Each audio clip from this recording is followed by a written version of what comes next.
ધસારો કરનાર એચએમપી વાયરસને લઈને સુરેન્દ્રનગરનું આરોગ્ય વિભાગ પણ સજ્જ બન્યું છે।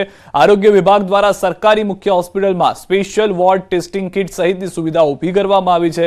સાથે જ અને કોઈ પણ વ્યક્તિને શંકાસ્પદ લક્ષણો જણાય તો તાત્કાલિક સરકારી હોસ્પિટલનો સંપર્ક કરવા અપીલ પણ કરવા કહેવાયું છે। મહત્વનું છે કે સુરેન્દ્રનગરમાં હજુ સુધી એચએમપીનો એક પણ પોઝિટિવ કેસ કે શંકાસ્પદ લક્ષણોવાળા દર્દીઓ ધ્યાનમાં નથી આવ્યા, પરંતુ તેમ છતાં આરોગ્યના આયોજનના ભાગરૂપે જિલ્લા આરોગ્ય વિભાગ દ્વારા અલાયદો વોર્ડ તૈયાર કરાયો, જેમાં બાળકો માટે પણ ખાસ વ્યવસ્થા કરાઈ છે। એવી કોઈ ગભરાવાની જરૂરિયાત છે નહીં।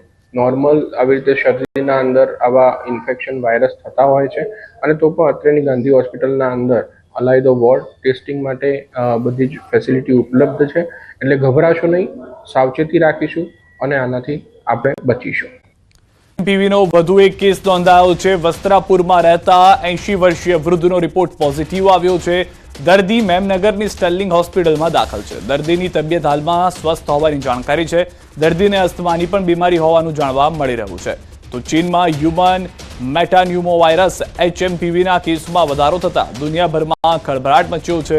અમદાવાદના એચએમપીવી વાયરસનો વધુ એક કેસ નોંધાયો। વસ્ત્રાપુરમાં રહેતા 80 વર્ષીય વૃદ્ધનો રિપોર્ટ પોઝિટિવ આવતા હાલ હોસ્પિટલમાં દાખલ કરવામાં આવ્યા છે। બીજી તરફ સાબરકાંઠાના પ્રાંતિજ તાલુકાના એક ગામના 7 વર્ષ બાળકનો પણ શંકાસ્પદ રિપોર્ટ આવ્યો છે। એચએમપીવી વાયરસનો રિપોર્ટ શંકાસ્પદ હોવાનું આરોગ્ય વિભાગને કહેતા તંત્ર હરકતમાં આવ્યું છે। સેમ્પલ લઈને તપાસ માટે અમદાવાદ મોકલાયો છે, જેનો રિપોર્ટ આવતા હજી થોડો સમય લાગશે। જો કે હાલ બાળક વેન્ટિલેટર પર છે, પરંતુ પ્રથમ દિવસ કરતા સ્થિતિ સુધારા પર હોવાની ડોક્ટરોનું પણ કહેવું છે। તો દ્રશ્યો અમે આપને હોસ્પિટલના પણ બતાવી રહ્યા છીએ કે જ્યાં આગળ એક વૃદ્ધને સારવાર આપવામાં આવી રહી છે। બીજી તરફ એક લક્ષણો જે છે તે સમજવા તમારે જરૂરી છે।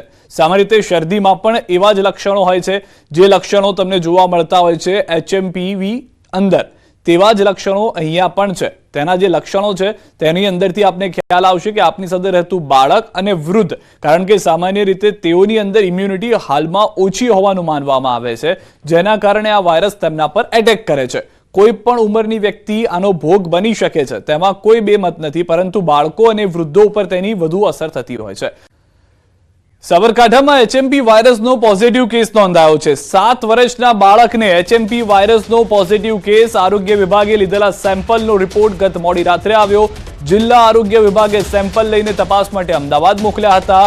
બેબી કેર હોસ્પિટલમાં બાળક સારવાર હેઠળ છે। 7 વર્ષનું બાળક હાલ હોસ્પિટલમાં વેન્ટિલેટર ઉપર હોવાની જાણકારી મળી રહી છે।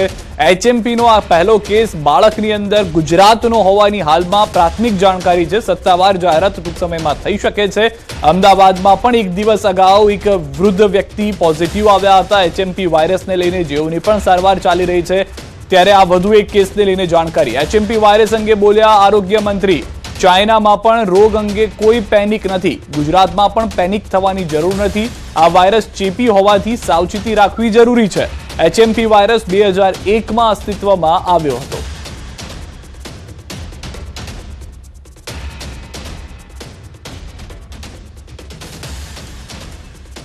આ તમામ વાયરસો ચેપી હોવાના કારણે આપણે એની સાવચેતી લેવી જોઈએ। કેટલીક બાબતો, કોઈને શરદી, ફ્લૂ, ઉધરસ, ખાંસી આ પ્રકારનું હોય, ગળામાં દુખાવો, તો સ્વાભાવિક થોડું અંતર જાળવવું જોઈએ અને પોતાના પરિવાર સાથે પણ જ્યાં સુધી લક્ષણો પ્રમાણેની સારવાર ન પતે અને ગુડ ફીલ ના થાય ત્યાં સુધી એ થોડા સાવચેતી આપણે લઈએ તો મને લાગે છે કે નાના બાળકો કે જેનામાં ઇમ્યુનિટી નથી, મોટા વડીલો કે જેમનામાં પણ ઇમ્યુનિટીનો પ્રશ્ન છે, તો એને અસર ઓછી થાય અને કોઈ પણ આખી દુનિયામાં, અને ચાઇનાની જ્યારે વાત કરી છે ત્યારે ચાઇનામાં પણ એવો કોઈ પેનિક નથી, એટલે આ ગુજરાતમાં અને ભારતમાં પણ પેનિક થવાની જરૂર નથી।